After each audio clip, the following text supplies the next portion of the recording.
चला आज आपण बनवूया वाटाणा बटाट्याची भाजी अगदी सोप्या पद्धतीने।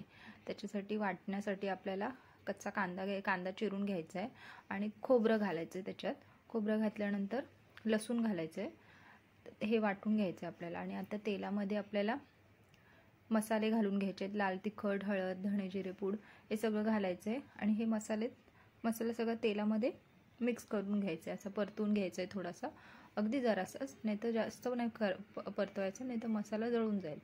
थोडंसं परतवायचं आणि त्याच्यात आपण जो वाटलेला जो मसाला होता तो मसाला घालायचा आणि वाटण घातल्यानंतर हे परत एकदा तेलामध्ये चांगलं मिक्स करून घ्यायचं। मसाला आणि वाटण हे चांगलं मिक्स करायचं आणि ह्याला थोडंसं पाणी घालायचं आणि ह्याला वाफ द्यायसाठी ठेवून द्यायचं, अगदी असं तेल सुटेपर्यंत। असा मसाला आपला झाला की ह्याच्यामध्ये आपल्याला टोमॅटो घालायचा आहे। टोमॅटो घातल्यानंतर पण हे मिक्स करून परत एकदा टोमॅटो नरम होण्यासाठी, मऊ होण्यासाठी वाफ द्यायला परत झाकण लावून ठेवून द्यायचं आहे। बघा आता आपला हा टोमॅटो चांगला मऊसूर झालेला आहे। हे परत आता मिश्रण थोडंसं टोमॅटो चमच्याने असं स्मॅश करायचा वाटणामध्ये, म्हणजे एकजीव होईल ते।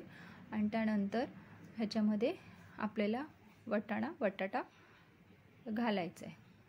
हे घातल्यानंतर हे चांगला मसाला मध्ये मिक्स करून घ्यायचं, म्हणजे सगळा मसाला अगदी त्याला लागला पाहिजे। असं मिक्स केल्यानंतर आता आपल्याला ह्याच्यात थोडंसं पाणी घालायचं आहे। पाणी घातल्यानंतर आपल्याला चवीनुसार मीठ घालायचं आहे। हे बघा, हे असं मिक्स करायचं आणि त्यानंतर ह्याच्यात आपल्याला चवीनुसार मीठ घालून घ्यायचं। चवीनुसार मीठ घातल्यानंतर परत एकदा मिक्स करून घ्यायचं आणि ह्याला आता झाकण ठेवून शिजू द्यायचं।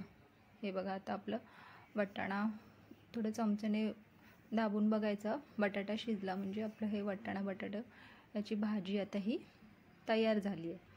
तुम्ही भातासोबत, भाकरीसोबत, चपातीसोबत कशासोबत पण खाऊ शकता। बघा आता ही मी भातासोबत घेतली आहे।